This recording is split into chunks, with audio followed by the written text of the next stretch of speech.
Hi, thanks for taking a beat.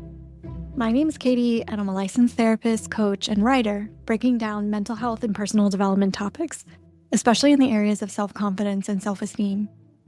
Today's episode is on habits and some tips and strategies for building new habits, as well as staying consistent with them, which is probably the harder part.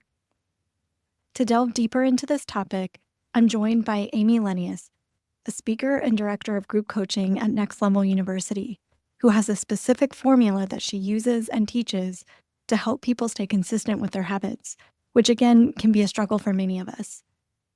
There's even research that suggests that only 25% of people who make New Year's resolutions will stick with them beyond 30 days.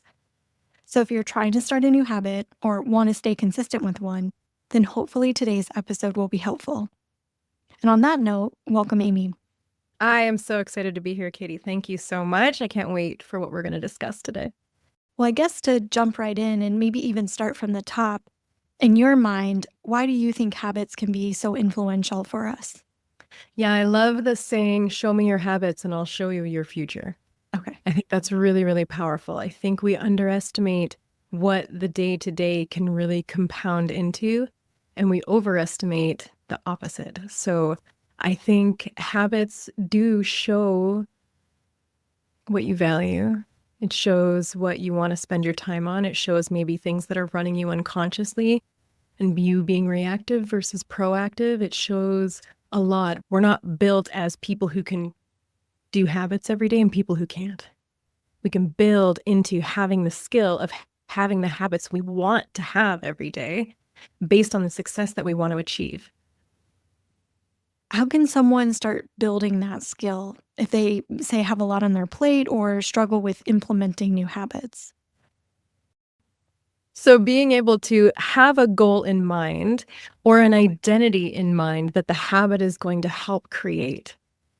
So you want to look at that goal and basically reverse engineer it as best as you can. So for some people, that's really easy to do. They can think 10 years out and be like, oh, this is what I need to be doing today. And then there's people who I struggle with very long-term thinking. I can get into a bit of long-term thinking, but I do really well more in short-term thinking. I've had to learn to build the skill of long-term thinking, which is, again, really beautiful. You can build that skill. For the short term, so go as far out as you can see, or just what is on your heart lately? What are you really craving? Are you craving a healthier lifestyle for your physical health? Are you craving a healthier lifestyle for your mental health? Well, one is probably going to involve some movement. Another one could be as simple as gratitude each day. There's so many simplistic things we can do to break down our goals into simplistic and sustainable habits. And I think, again, we get lost in big, flashy, sexy topics when in reality, habit building is a lot of the unsexy fundamentals. But the unsexy fundamentals are the things that really work. And so if you can learn to incorporate these things into your day-to-day, you're going to have more success over time.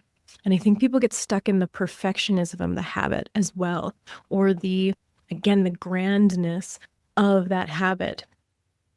But it can be something so small. In fact, I encourage you to make it something so small, because I would rather see and would genuinely bet on a person who can give me 30% days of the things that they want to do, 30% effort, as long as they're getting the thing done in that thing, rather than someone who can give me spotty 100 days. The compound effect is built daily, and we can do it so small and sustainably that we sometimes don't even notice the difference and the change that can happen, not only in the external results, but in the internal results that is the identity. And it's really challenging to build something into your identity if you're not doing it every day. And so we always kind of overestimate as humans what we can do in a day. We want to think we can achieve all the things in one day and hope nothing goes wrong or gets in our way of our proactivity, but life is very reactive. But we always underestimate what we can achieve in 6 months to a year if we have the humility to give ourselves enough time to do so and have the humility to create a small enough habit that is sustainable that we can do every day to get there. And I know this is something that you particularly like to talk about. So I'm wondering what your advice is on creating that consistency, that everyday consistency. Yeah, I do. I have a whole framework I can take you through. So it's 5 points. Picture a star.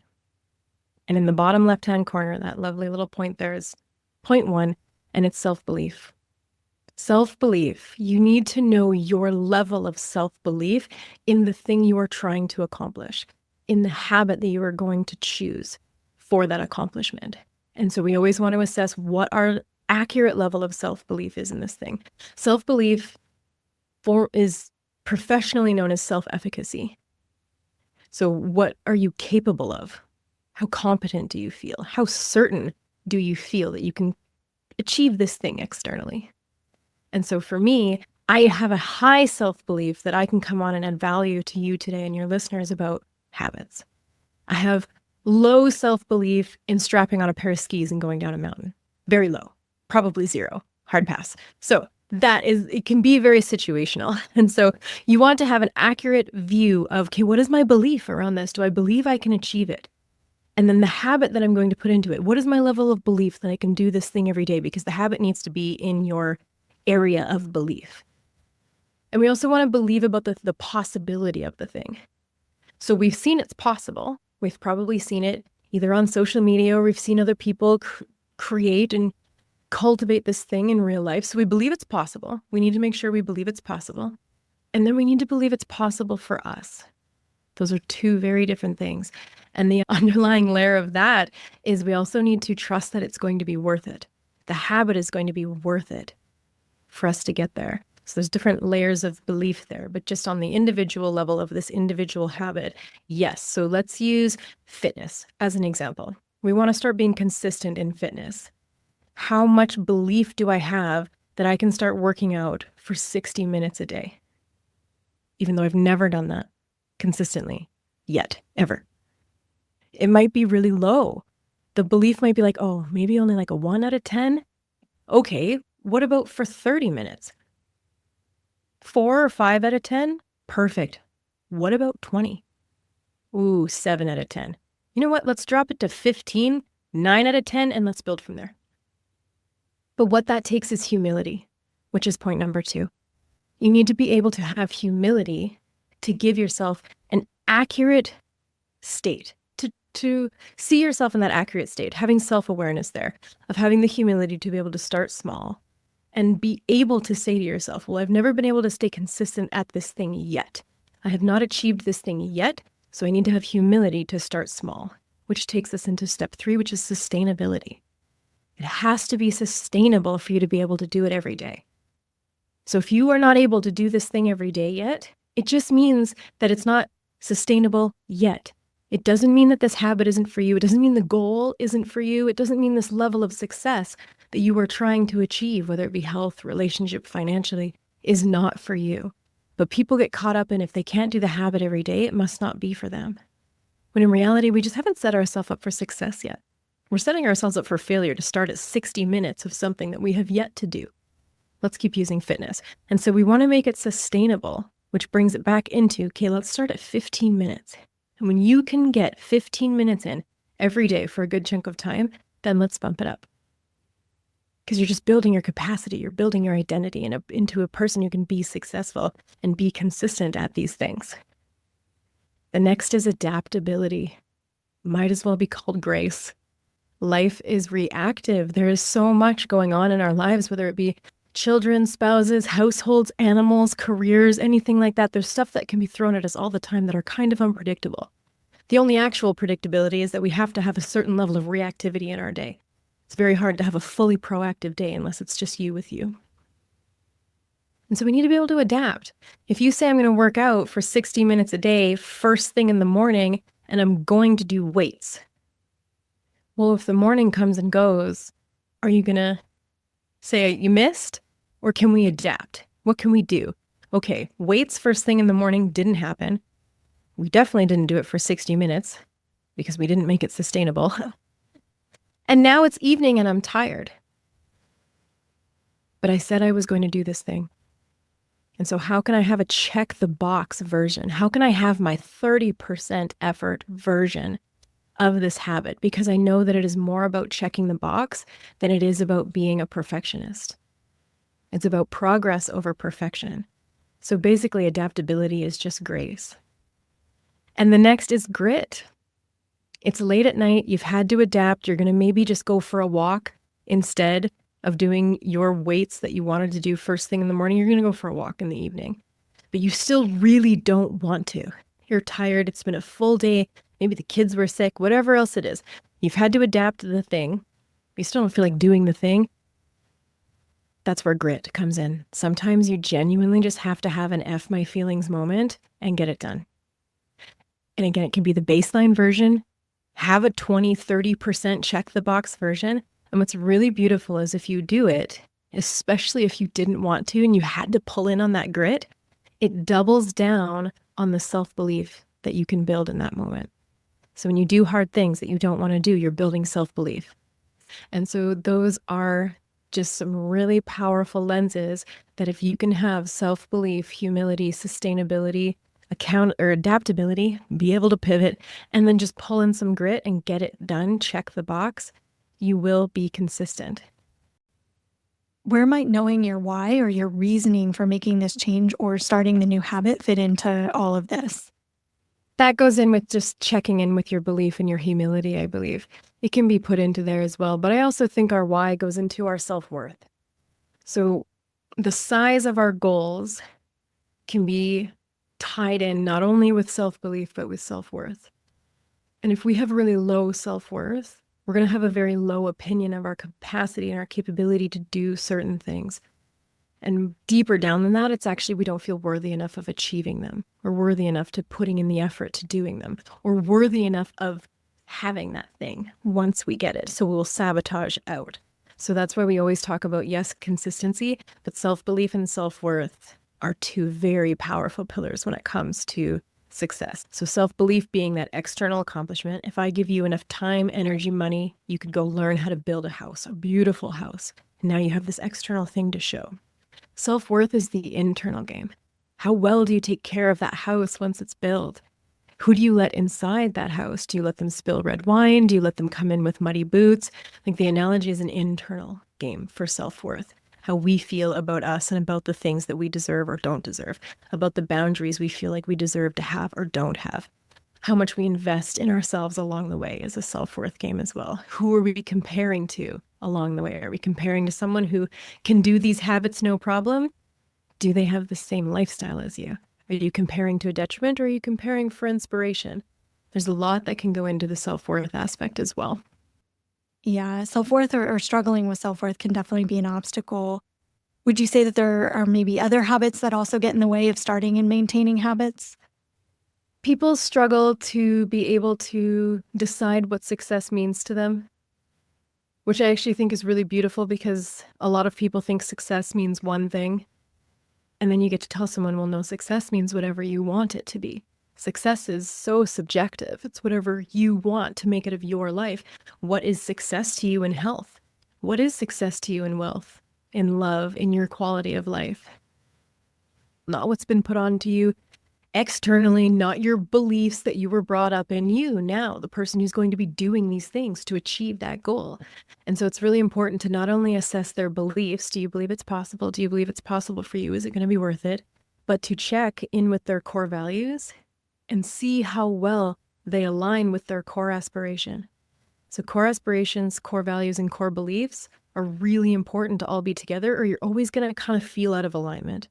Or you're going to find a way to take yourself off the rails to that core aspiration, that goal, because deep down it's not actually aligned with you, or there's a belief that's not lining up for you.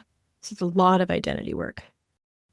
I guess to touch on the flip side a little bit, the flip side of building new habits, what are your thoughts on breaking old ones or unproductive habits? Typically, breaking habits, you still need to add in a new habit. You need to negate the one with something else. And sometimes the habit is checking off, did I not do that thing today? Tracking is everything when it comes to habits. Get a checklist going, get a calendar going. Being able to keep track, whether you're trying to break a habit or start a new one, is really powerful on your mind, because you get to have this extra double down motion of, oh, I did the thing today, which builds the self-belief, gives you that little dopamine hit, but you also get to see that you have a streak going. There is something powerful in the human psyche with a streak. Genuinely, there is. It's like, oh, I've done this for 30 days. Am I going to break 30 days tonight? because I don't feel like it? Or am I just going to go do that walk and do the bare minimum? You're going to go. Streaks are very, very motivating. It's why anytime you see someone even in like rehabilitation or anything like that, they know how many days they've been sober. They know that that's a beautiful tactic to be able to put in for them. Look at how much you have done. Look at how far you have come. And that compounds every day. Every day has more meaning as it compounds into a bigger number. And so habit is the same way. If you can keep track, in fact, I urge you to do so. Keep track, know how many days.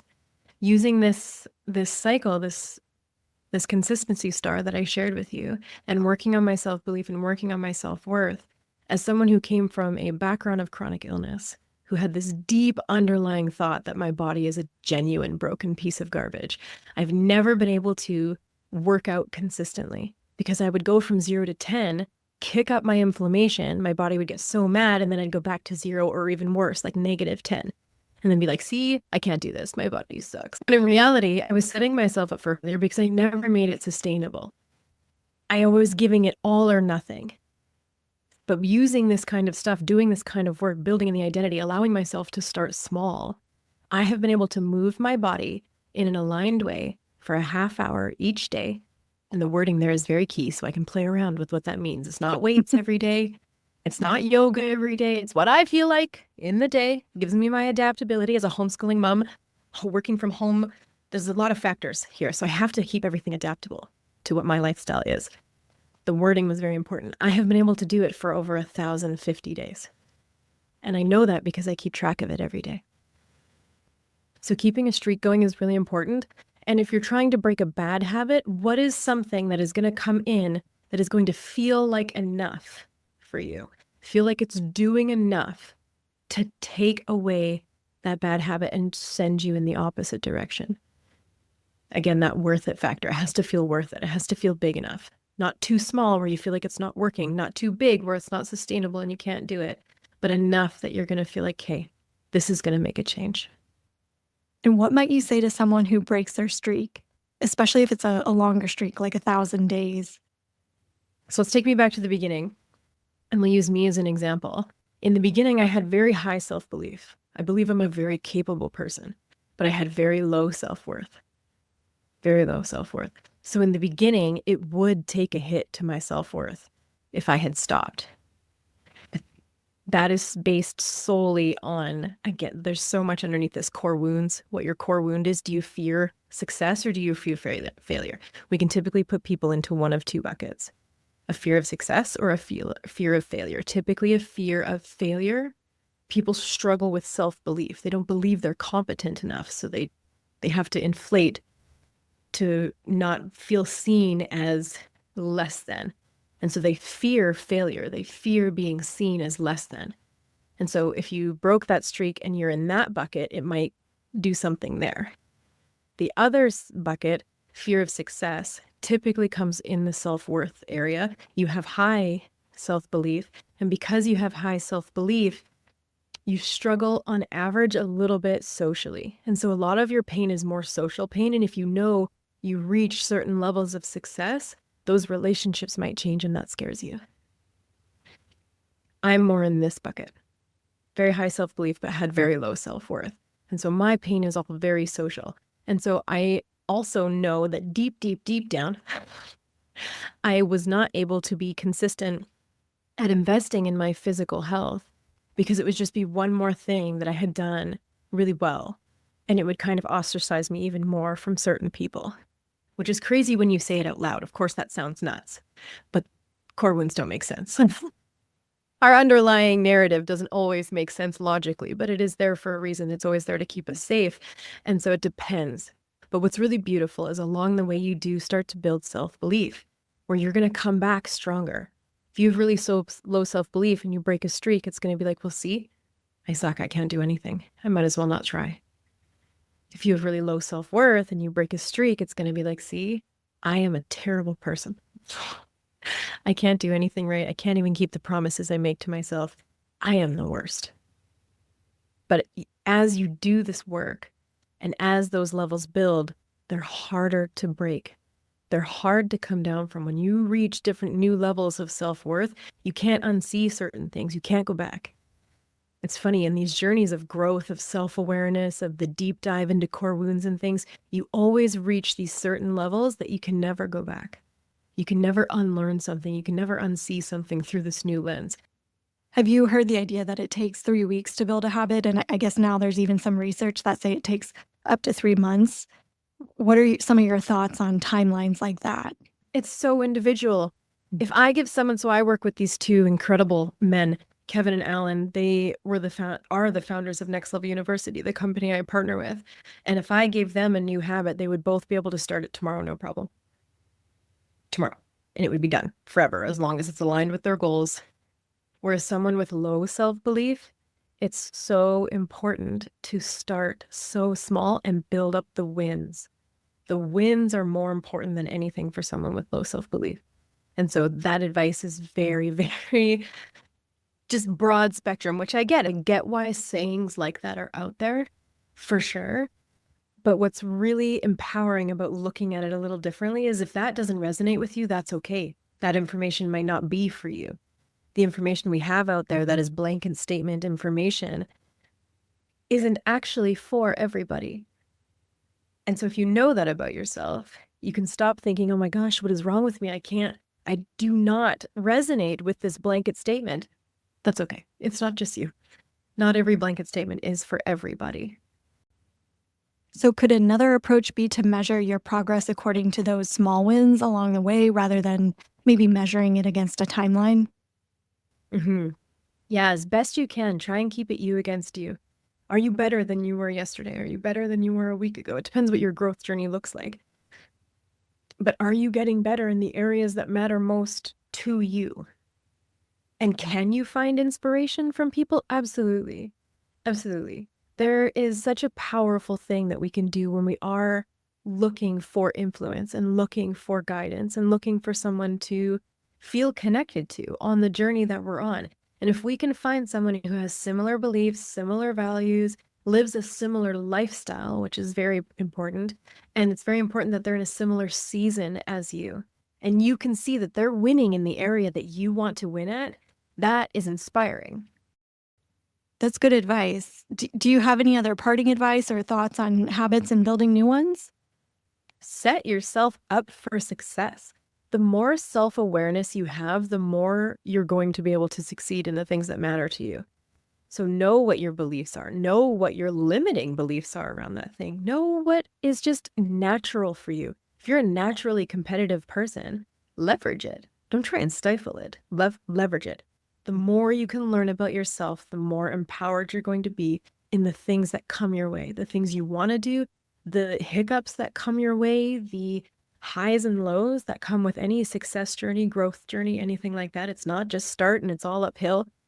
Don't ever let anybody tell you that. It's like this. It really is. You want the trend line to be going like this, but it's up and down. It really is. And so knowing that about yourself, how you react in the lows and how you react in the highs, again, there's no right or wrong, but just knowing that about yourself so you can make more empowered decisions in those moments. Self-awareness is a huge piece of the puzzle to success. And are you even really learning about yourself if you're not getting into some really gunky stuff? I don't think so. If you can't dive in and see, oh, this is how I react when I'm triggered, and this is what it has cost me. Oh, that doesn't feel nice. Yuck. But now that you know, again, that's that moment of no return. You can't unsee it. And not to say it's easy to make a change right away, but you'll be able to reflect and be like, oh, shoot, I just did that thing. I did that thing that I know I do when I'm triggered. But that's a win right there. You've had some self-reflection and awareness. You've made a step forward. And then each time that reflection period gets shorter, shorter, shorter. And then all of a sudden you're so aware you don't do the action that you unconsciously want to do. You take a conscious choice because you understand. And that none of that is fun. None of that is exciting and sexy and momentous and all of these things. In reality, it is, though. It's very momentous. We just don't see it that way. But yeah, no, the real growth, the real like healing, it's messy. So if you're stuck in like a messy moment or a down moment or thing, I would actually argue that you're doing it right.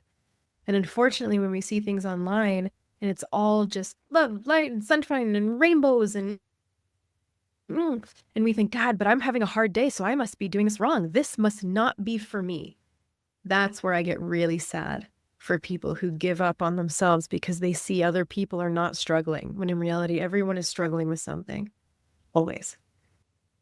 It's so true. Well, thank you so much for coming and talking about habits and growth and all the messy parts in between that we don't always see or talk about or acknowledge, but are a very real part of the process. I really appreciate it.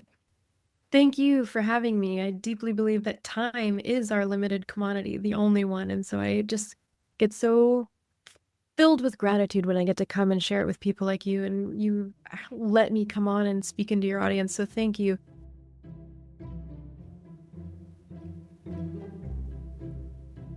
To find out more about Amy, including her free Facebook community dedicated to daily growth and self-awareness, check out the links in the episode description. I hope this episode was helpful. If you find yourself at a place in life where you're unclear about your direction or goals, check out takeabeatcoaching.com to learn more about a one-on-one coaching program designed to help you better navigate stress and indecision in order to move toward the life that you envision. Thanks for listening, and take care.